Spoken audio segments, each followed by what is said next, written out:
This ain't just talk. This is smack talking raw. You ready, Pinky? Judge always Ron. Let's lay the smack down. Boom!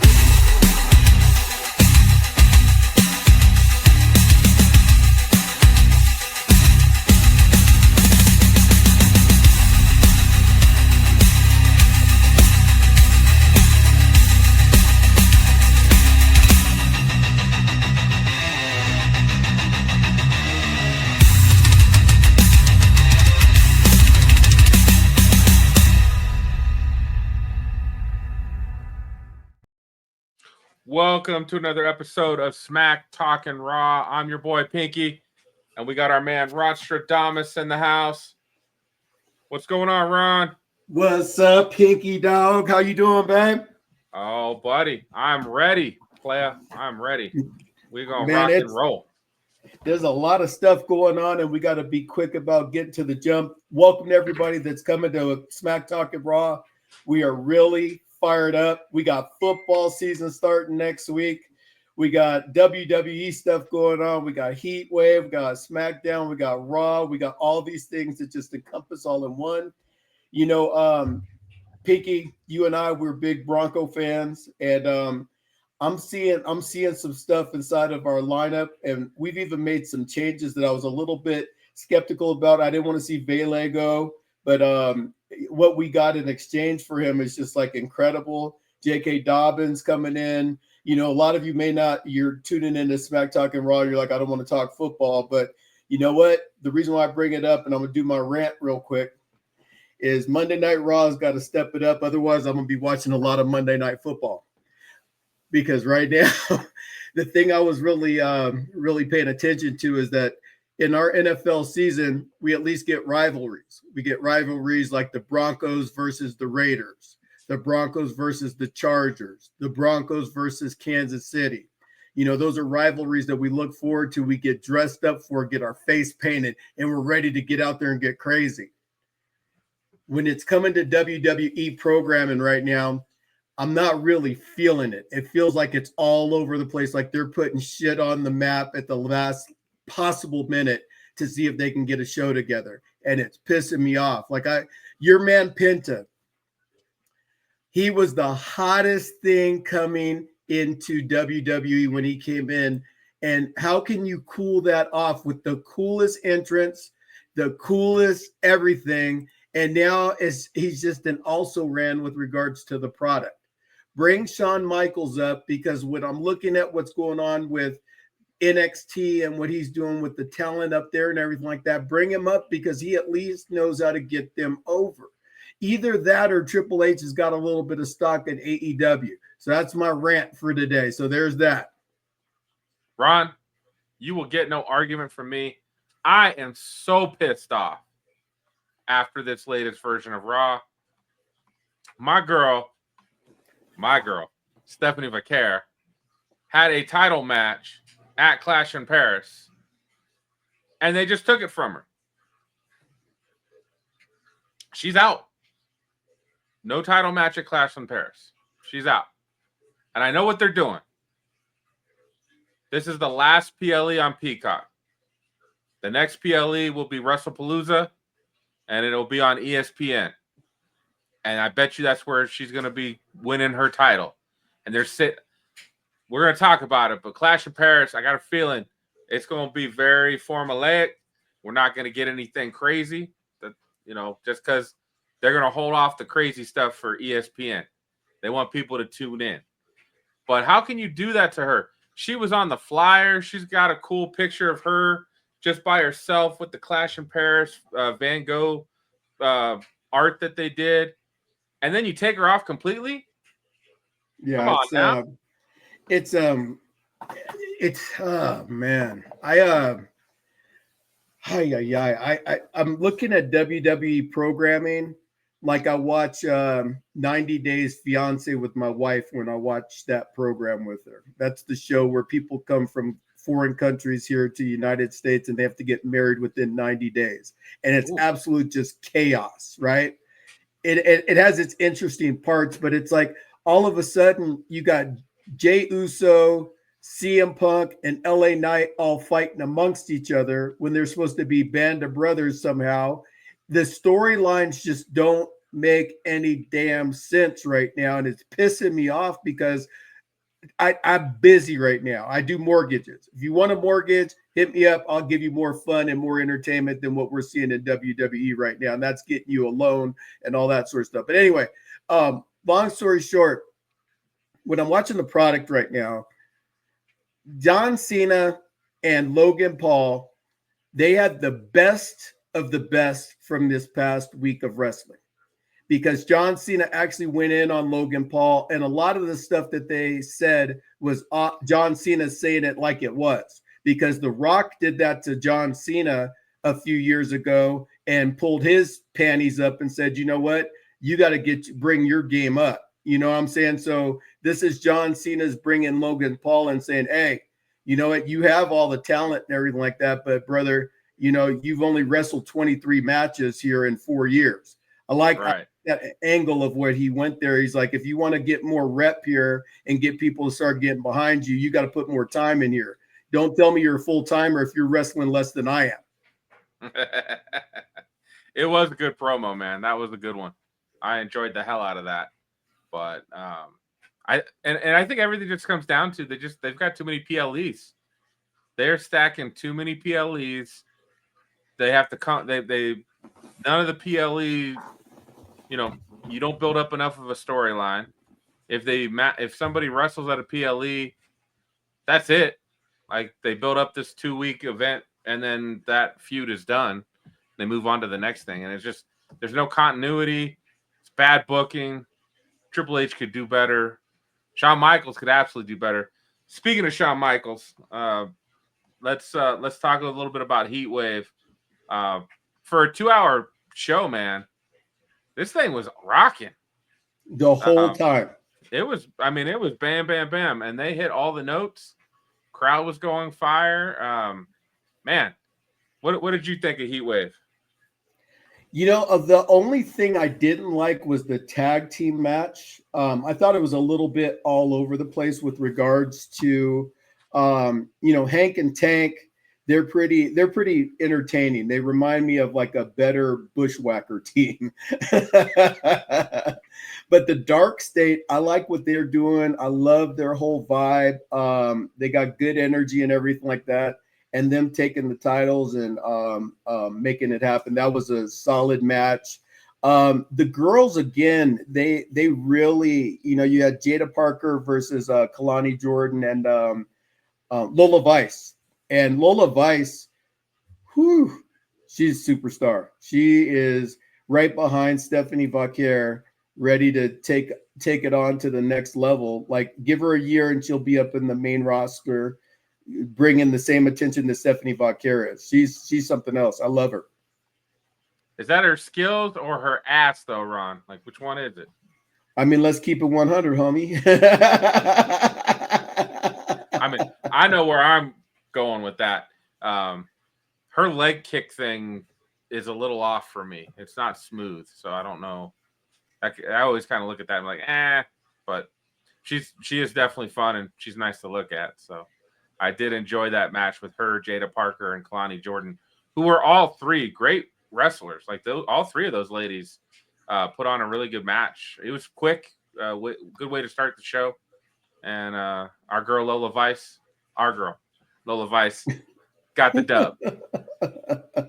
You know what? You remember what you said about Stephanie Vaquer, and just in case you ever run into her in person, I have a clip of where you said about her, she's bad, but except for the mug, right? So when you go to talking about who's who, it's always been the package, baby.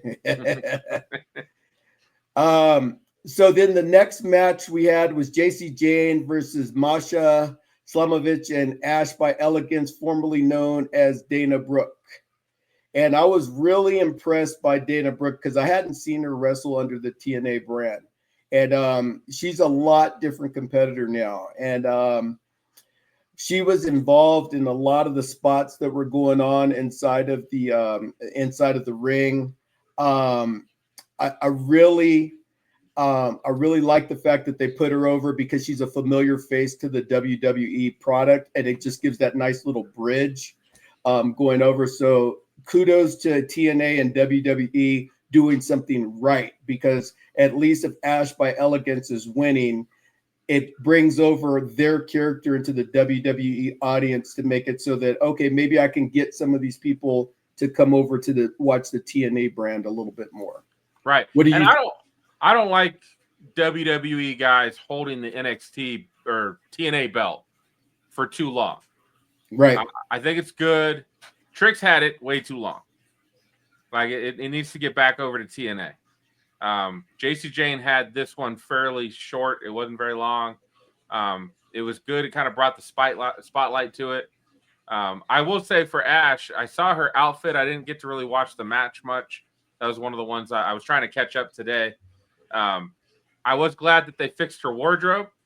I don't know if you saw her match on NXT on Tuesday. She was doing this a lot.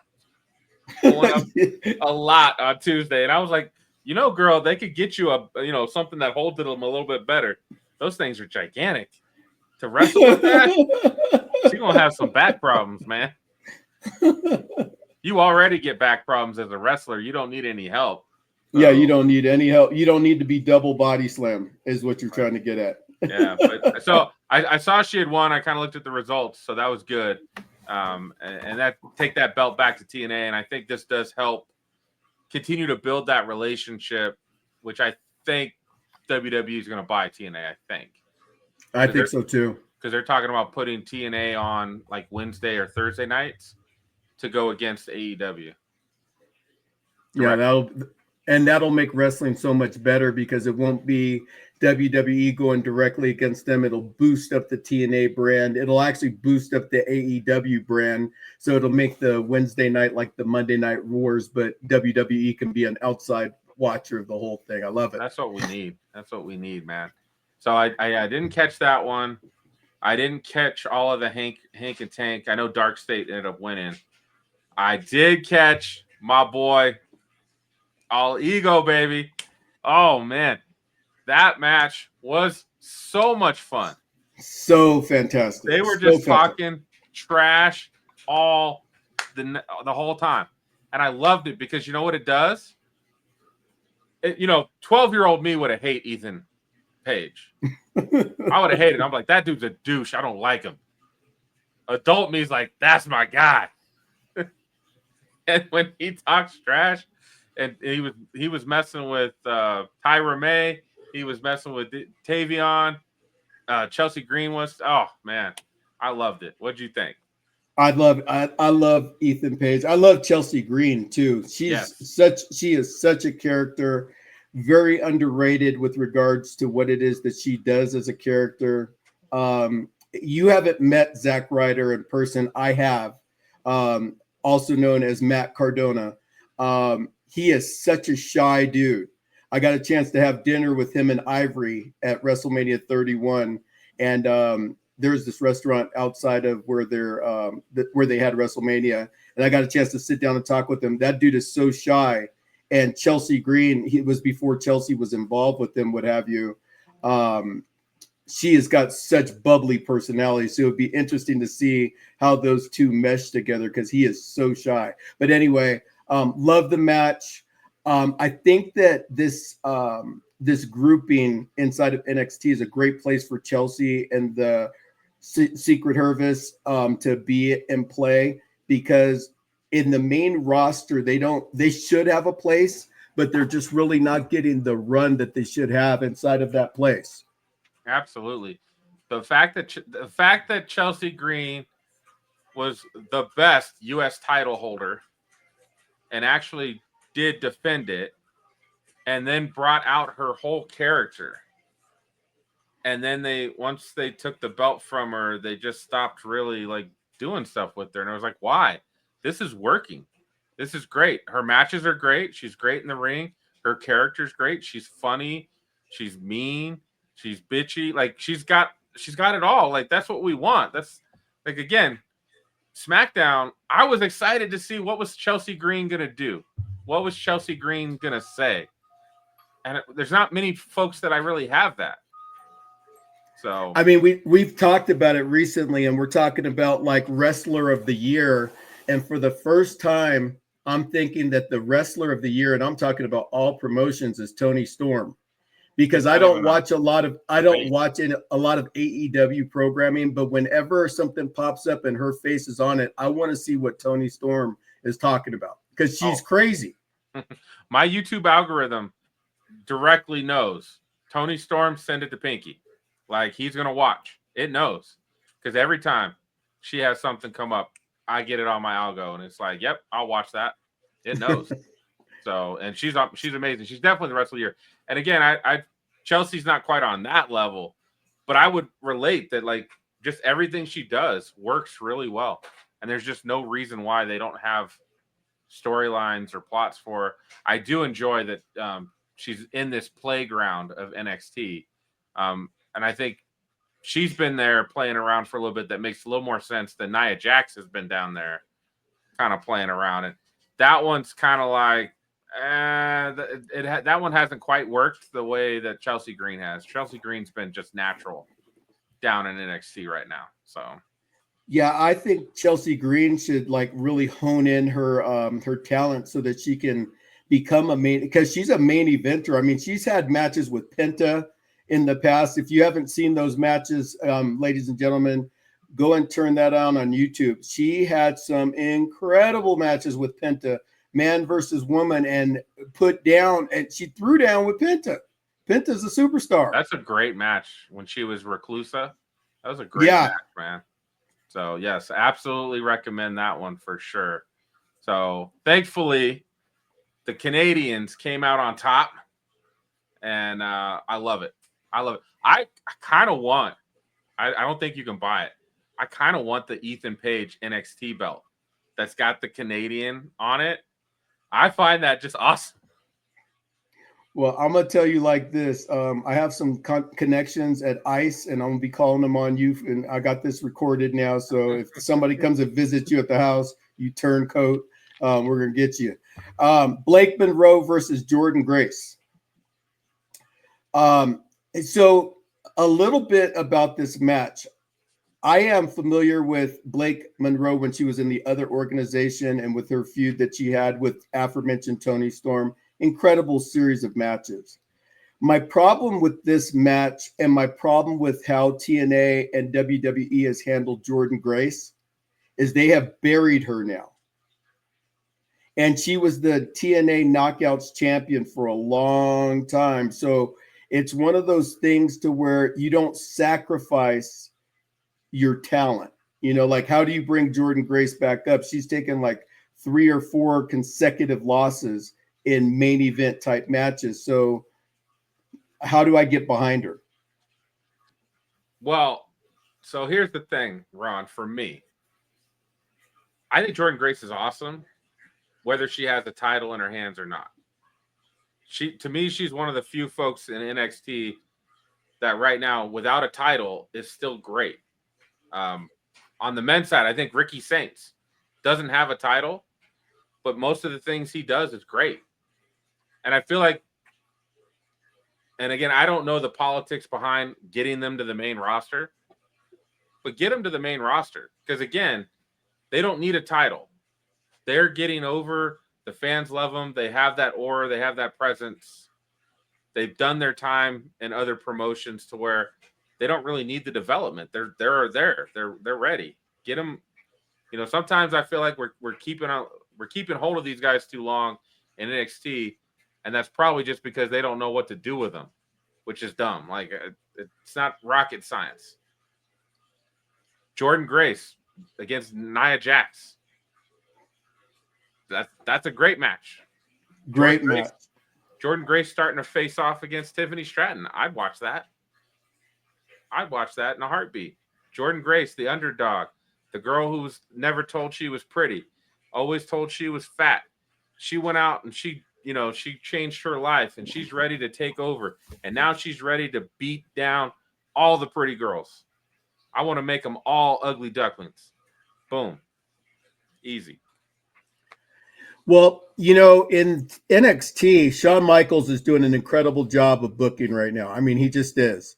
And this is one of those that I just feel like he missed. He either needed to do a double disqualification and make this feud even more personal, or give Jordan Grace like she dominated and win, and then like make Blake Monroe fight a little bit longer and harder to get back into the thrones, because you can't sacrifice someone like Jordan Grace. I understand what you're saying about she doesn't need a title, but she doesn't need to lose all the time either. Absolutely true. Absolutely true. I thought this was a good match. I enjoyed. I thought Blake Monroe, this was probably her best match that I've watched in NXT. She flowed a lot smoother. It wasn't choppy. I think some of her other matches, she didn't seem on point. Like whether she wasn't hitting the right spots just right, everything kind of seemed slow. Maybe she was thinking too much. This looked natural. Maybe, and that could be Jordan. Maybe Jordan helped get her, and kind of like what Gunther does for folks. It's hard for you to have a bad match with Gunther. He will lead you through the match. He'll take you through, and you guys will end up with a good spot. Jordan may have done that here. But I thought Blake Monroe looked great in this match. Outcome-wise, I could agree with you. Like, I don't, Blake Monroe can still lose a couple and then boom, stick the rocket on her ass, right? Right. And it's easy to do. She's gorgeous, man. She's got fans loving her anyways. I was chatting with one of my other buddies who's a big wrestling fan. I don't think he has enough wrestling fans in his life, because he'll text me and we'll just chat wrestling.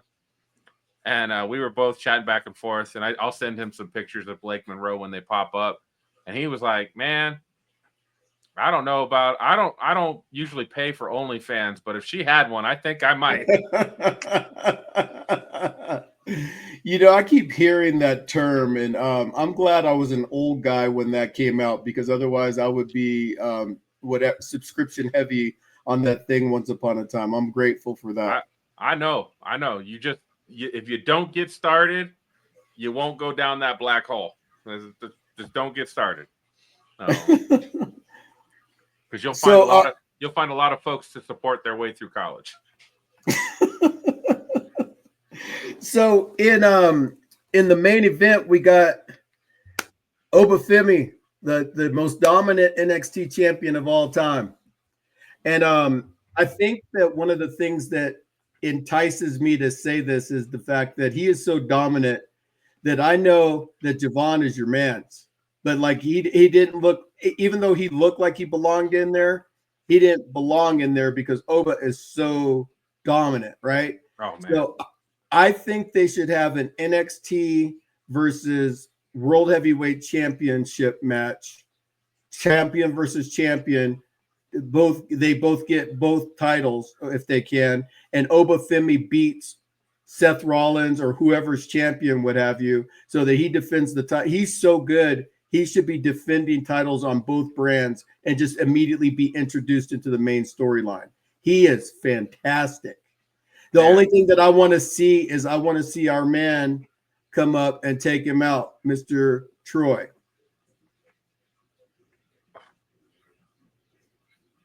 They've kind of cooled him down a little bit lately. Maybe I don't know if he's hurt, maybe a little bit. They've kind of cooled him down. They let Ricky Saints take care of him.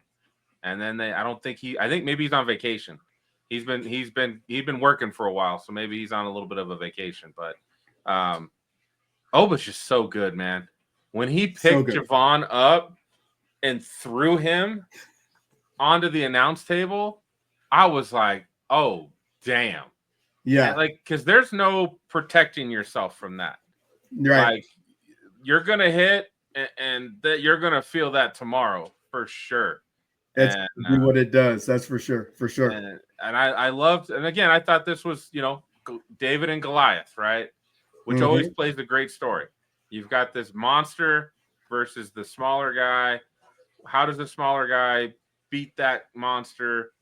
Well, in this case, he didn't. He didn't. He got hyped up. He got some good stuff in. He was bouncy, as he always is. But And then again, I'm just on the train of like, why are we wasting time with Oba anymore? Like, ain't nobody beating Oba. I don't need Oba to be, NXT champion for 400 days. Like, he's done 200 and some days. It's time to move. Yeah, he's ready. He is so ready with regards to his upside is he's a superstar now. So find a way to. I wouldn't even let him lose the NXT championship. I would have him like take it with it. Yeah, just vacate it and be like, I don't need this title anymore. I want to go fight for real titles now. Yeah. Oh, dude, him and Bronson Reed, him and Braun Breaker, him and Gunther. Like, these are matches I want to see. Like, I'm like, this is pay-per-view, baby. Let's go.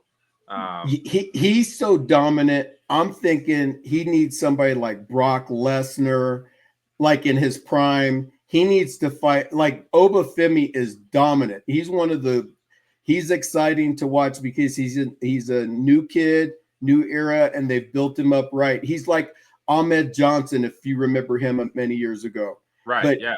He's a more polished Ahmed Johnson. He's an incredible, incredible talent. All right, Ron. Well, it was a great weekend for Heatwave and NXT, but we got some Clash in Paris.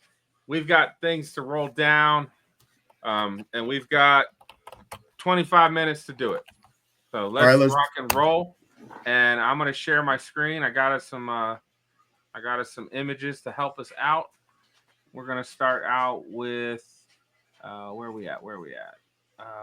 Oh, here we go.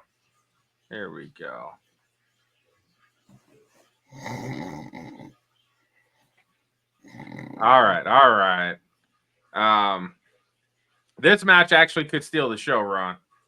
I know you might be bored of this, which again comes back to your point of all time, bad booking, right?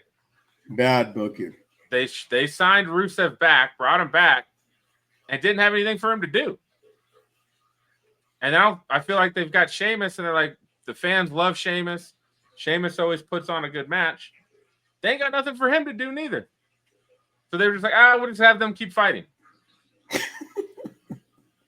Now, I don't know why they got to keep fighting and take up a spot at Clash in Paris that Stephanie Fakir could have had. So I'm bitter. Yeah, I'm really bitter with this one. This is but it's a Donnybrook match. They're gonna get nasty. I always like Sheamus, so I do think this will be a fun match. But we could have had this on Raw and been just as happy. So if they're gonna build this feud, right? Like, there's not real hatred and anger. Like, I'm not seeing backstage segments to where they're like trying to kill each other so much or whatever, or driving over each other in cars and stuff like that. They used to be a part of the League of Nations, right? They could have built that storyline. It's just one of those things to where it's just like, you guys ain't got nothing to do. We'll start off with the Donnybrook because it'll be great in Paris.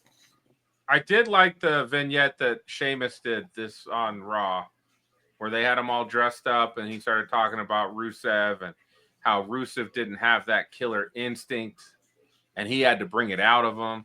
That was a pretty good vignette. I like that. I thought, now if we had a couple of more of those throughout before we got this match, I'd be, probably pretty pumped up. But who's going to win? But it's kind of rehashing the old story between him and Cesaro a little bit. Right. When they eventually became tag team partners. If they become tag team partners after this, dude, I am through with it. Because do not rehash stories that are all bad. But anyway, I hate to tell you, Ron, they don't have tag teams on Raw, so this absolutely could happen. We ain't seen the War Raiders in forever. Who? No, I'm just kidding. War Raiders. I'm just kidding. New Day. That's it. I don't know anybody else on Raw. That division doesn't exist. The person that should win the match is Rusev. I like that. Oh, What about you? Who do you got? I think Sheamus is going to win, but Rusev should win. Like, I think it helps continue to build him up. I don't know why you bring him back and you don't throw him in to be dominant. Right. Because they made him look, he's bulked up. He looks like a monster. He needs to be a monster. When he beat what's that guy's name? I always get it wrong. The little Asian guy. Oh, with the headband. Matt yeah, King I know. Dupree's little guy. I know. Yeah, I got his name. Kawa? Tazakawa. That guy. Yeah. Very good guy. Sorry, I mess up your name. I do it all the time. When he messed him up, I was like, oh, damn. And then that wasn't followed up with nothing else. So nothing. All right. So what next? What match we got next? Let's go to hold on. Oh, I gotta find a better way to do that. Let's see. All right, we'll start with this one. Roman Reigns versus the tribal thief, Bronson Reed. So, man, this is another one where it's bad booking, man. You got Roman Reigns, the soon-to-be going to go film a movie, and Bronson, the thief. It's just one of those things to where it's very bad booking. The person that should win is Bronson Reed because it carries him forward in the story. Reigns should get hurt really bad, but I mean, that's just bad booking. It's too predictable. So for that being said, if it's that predictable, Roman Reigns wins, gets his shoes back.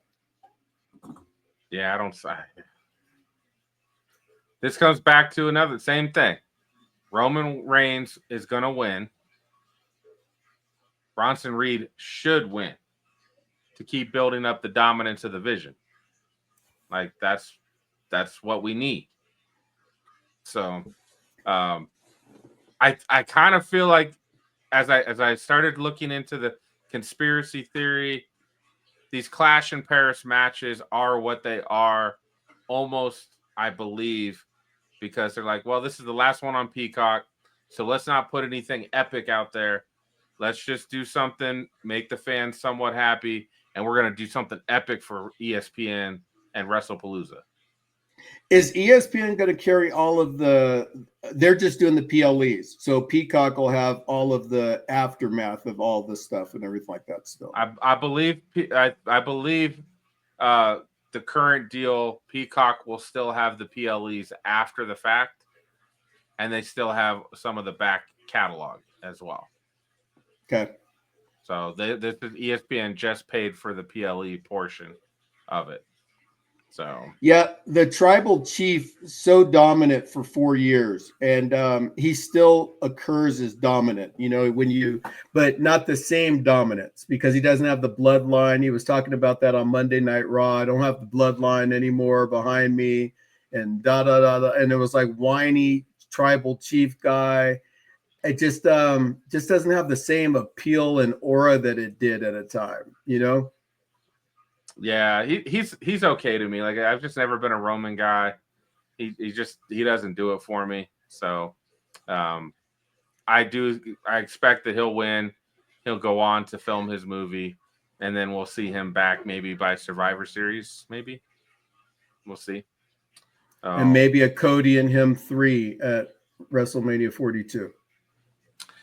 Possibly. We'll see. Or The Rock and him, or something happens. And Saturday night's main event, we got to talk about that because I remember I told you John Cena's last match will be there, and it is. And the only way they can finish that sucker out to have it just be epic would be him and The Rock fighting. If that's what they have built up, that would be incredible. Oh, man, it'd be crazy. All right, so let's move on to the next one.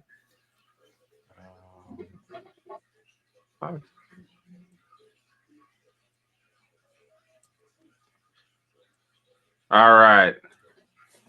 Becky Lynch versus Nikki Bella. I don't know how I feel about this. I don't know how I feel. What are your thoughts? I know you've got a history with these ladies. I love this match 10 years ago. now it's kind of like Trish coming back. You know, Nikki hasn't really wrestled very much. When I see her in the ring, I was never really that impressed with her anyway. Except Nikki Bella's beautiful, Brie Bella beautiful, Becky Lynch, all right. You know, so it has that curb appeal to it, right? But the challenge is that to put on a match Nikki Bella at this stage in her career that's going to be worthwhile with Becky Lynch, I don't know. And I think that the only thing that they can do is have Becky Lynch win here because they need somebody that's going to carry the belt moving forward to continue to keep storylines going, because I don't think Nikki's going to be able to do that.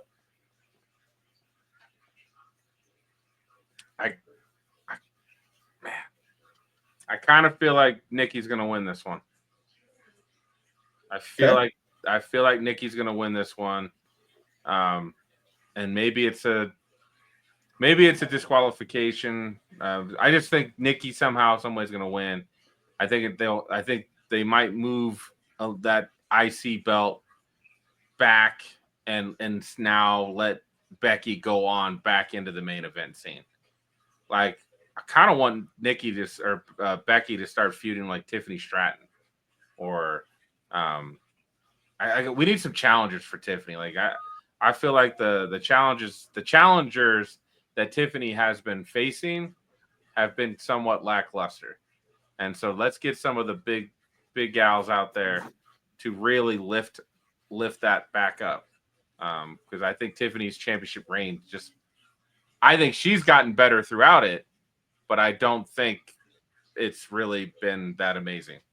So, yeah, I mean, on paper, Nikki Bella versus Becky Lynch is an incredible match. I mean, you got two people that have different eras of them. You know, Becky's still in her era now, and Nikki's outside of her era a little bit.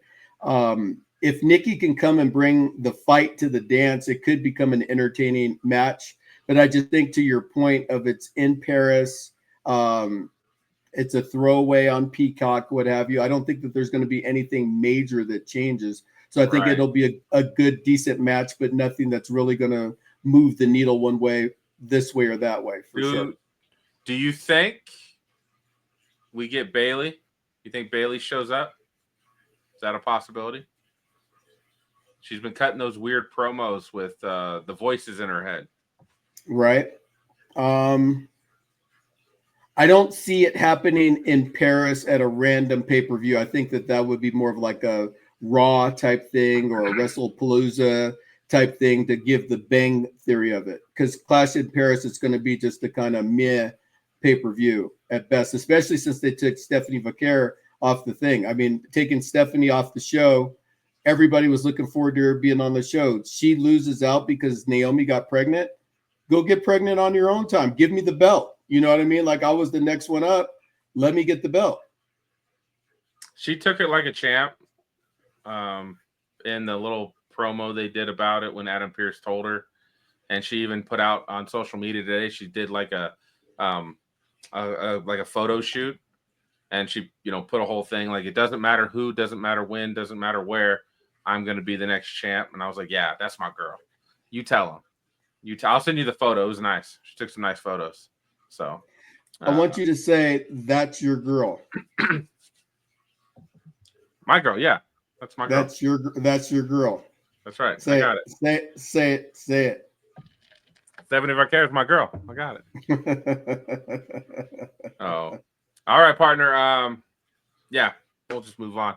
Let's talk about what's the where do we got? There we go. Let's do this one. All right. I mean, is there anything more predictable than this match? Right. Seth Rollins is going to win. Right. So why are we even doing this? Because they just need to put bodies on the show. And it's in Paris, and they want to put as many superstars as they can in a 5-match card to make it so that everybody feels like they got their money's worth. Yeah, it'll be a good match. Everybody inside that match is going to bring heat. But when you got the 3 baby faces fighting amongst each other, it just makes the whole thing way predictable because all Seth Rollins has to do is sit back and just collect the bones. Right. Any chance the fourth member of the Vision comes out?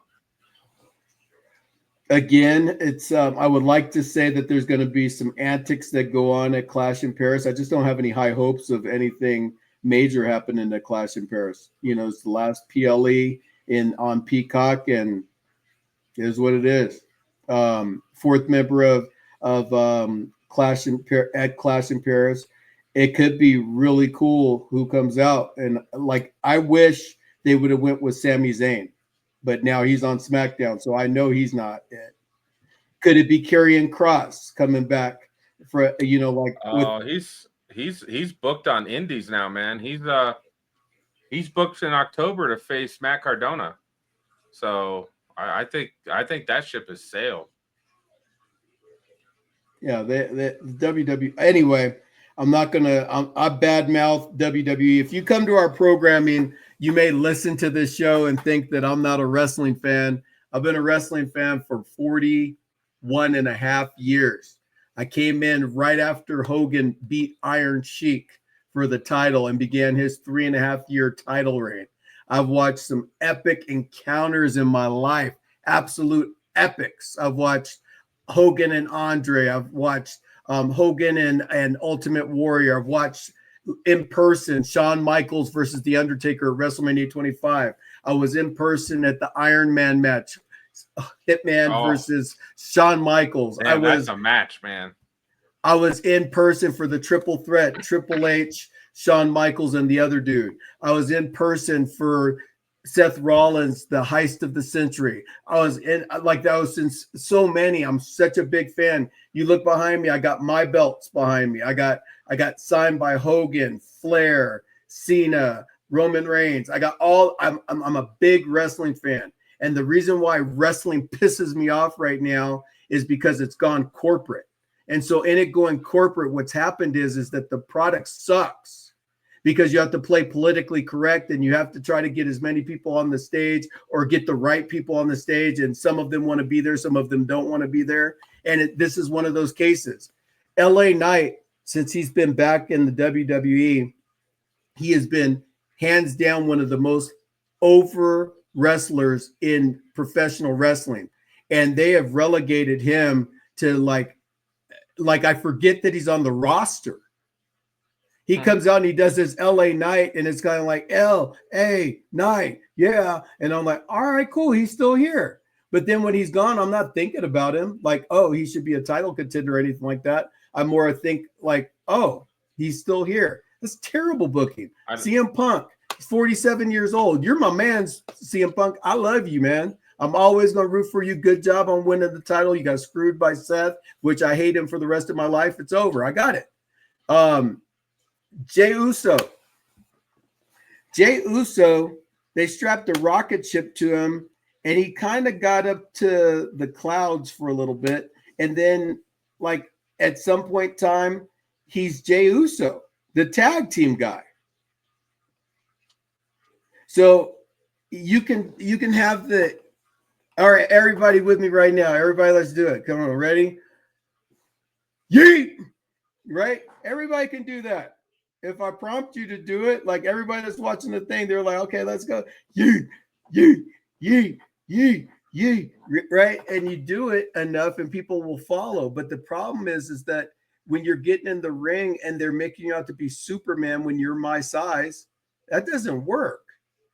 You're 6 foot, bro. You're same size as me. You're not beating Gunther down. Gunther's 6'4", powerful, will chop your abdomen into your backside, right? He ain't playing, right? But Triple H decided he wanted to strap a rocket ship to him.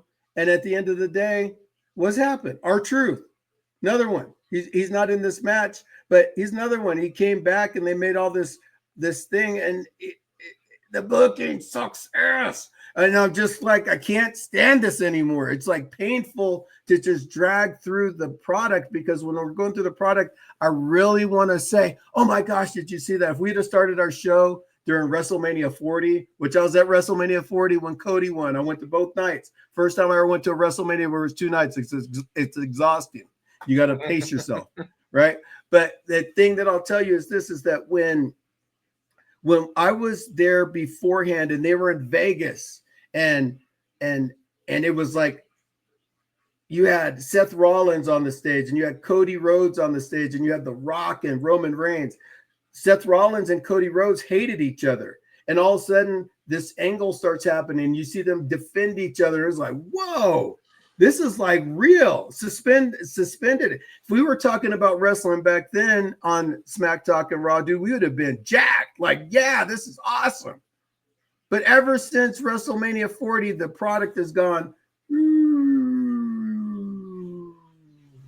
because The Rock disappeared. Then he came back and he's like, the 3, remember? What's the 3 about? He came out to the 3 with Roman Reigns out in the ring, what have you, with Cody Rhodes, the 3. Then he comes out and does the Elimination Chamber. Everybody's fired up like this is going to be great.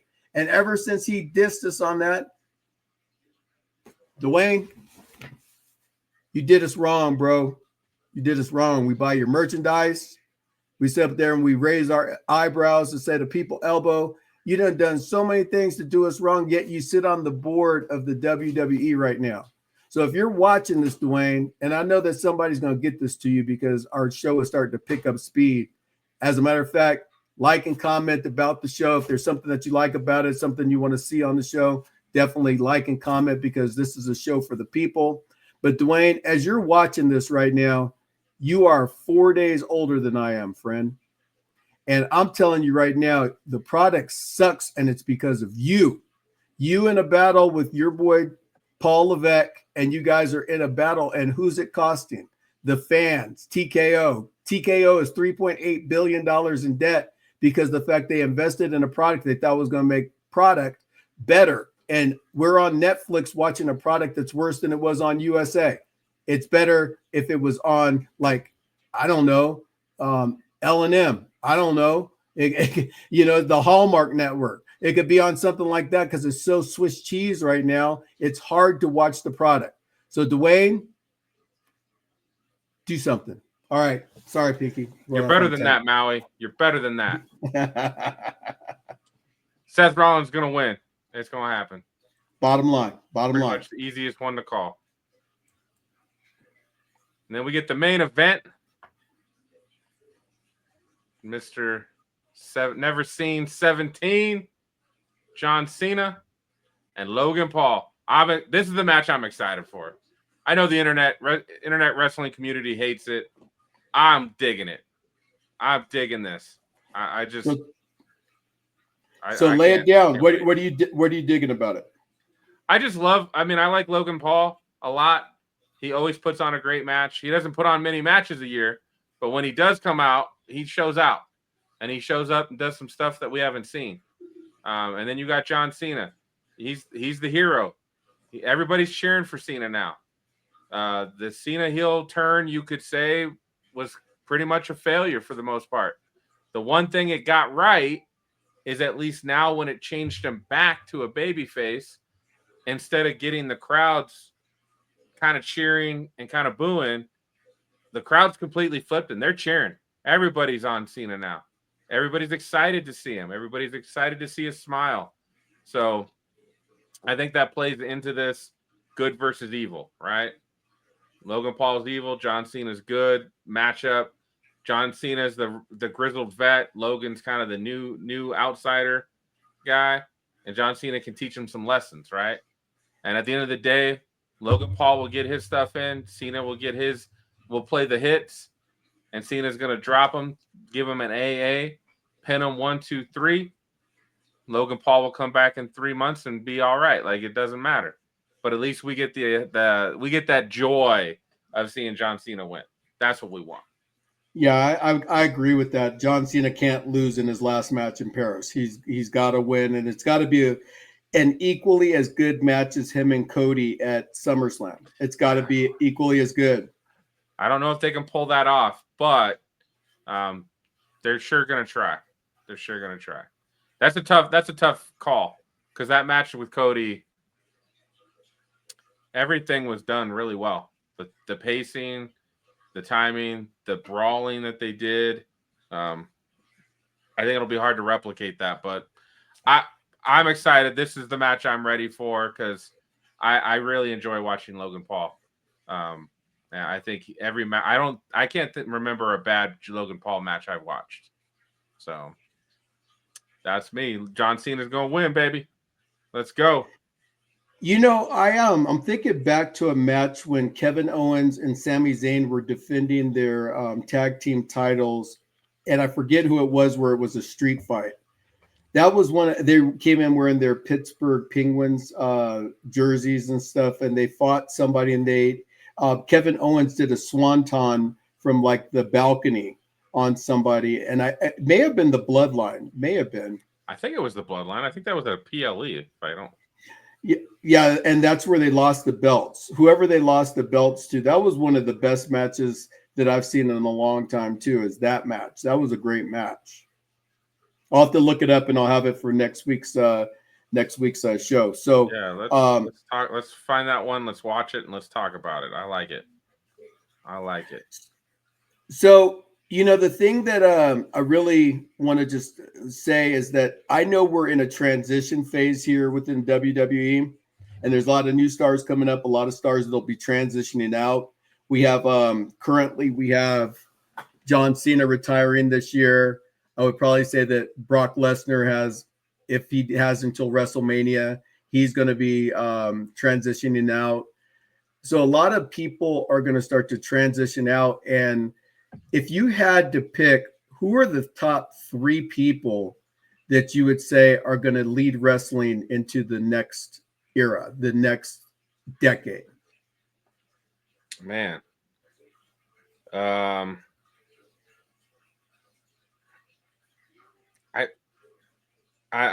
I'm thinking Cody will, if he doesn't go complete Hollywood, because he's 39, 40. So I think he's still got some good years left in him.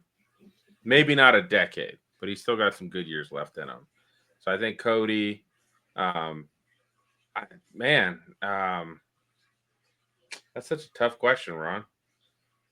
Who do you think might help lead wrestling? I'm not a Braun Breaker guy. I find him boring, character-wise. What he does in the ring, awesome. Character, meh. So my top 3 that I believe that are going to take WWE into the next era is Logan Paul. I think that eventually he's going to get strapped with a rocket ship to him, and he's going to get several world titles out of him. I think that Braun Breaker is going to be another one that is an incredible asset to this product. And the last one is, and Jarvis Troy, I think that he's going to be one of those guys. He and Obafemi, I think that they're 1-2. They're going to be the next power-packed wrestlers that just take this brand to the next level because they're powerful, believable. They really look like they take it seriously, and I think that those are the 3-4 guys that are really going to take it to the next level. There on the women product, I'm a huge Stephanie Vaquer fan. I think that she's going to be always in there. Sol Roca, I think that she's going to be another one that just comes up and gets that nod to the next thing. And the last person, and I think that this one is going to be somebody that we're going to talk about a lot over the next 5 years, is Roxanne Perez. Roxanne Perez is going to be another one that just really ups her game to the next level to get her for the next decade. She'll be in play a lot. Where do you put Julia in that? How they're using her as the United States champion is really telling, because she's not getting any airtime on TV right now, and she's the champ.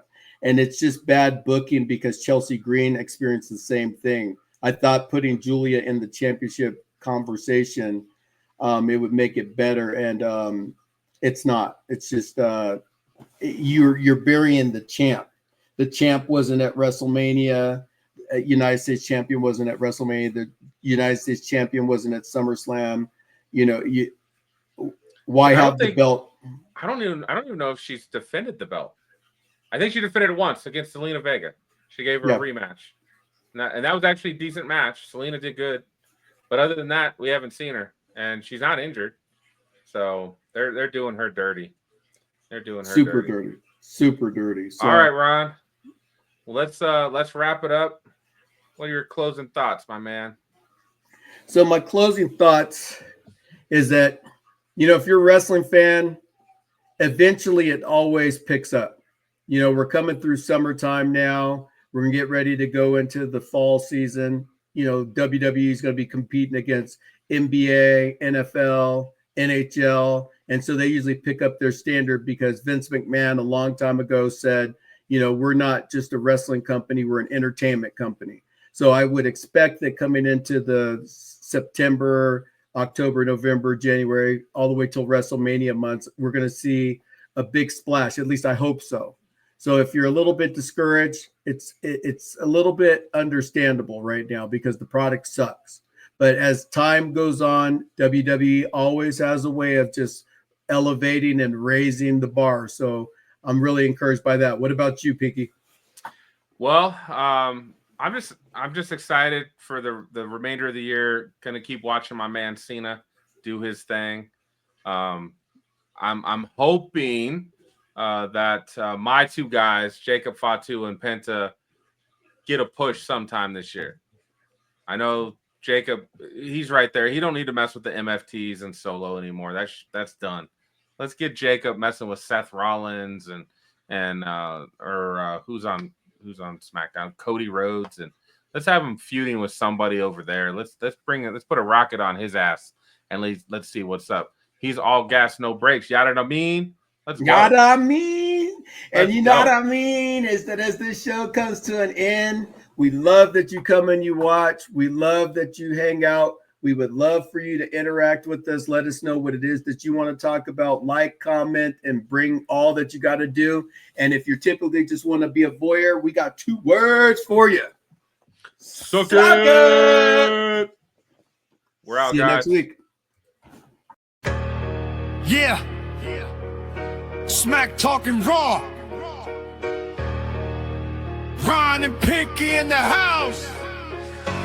We the main event, yo, the crowd gon' scream. Cena hit the ring, you can see me theme. See a punk pipe bomb, truth getting told. Stephanie Curve in the ring looking bold. Pinky's on the mic, Ron's got the play. Dropping hot takes every single day. Mike's blaze, crowds wild, energy tall. Monday night vibes, we bring it on. From the top rope talk to backstage brawl.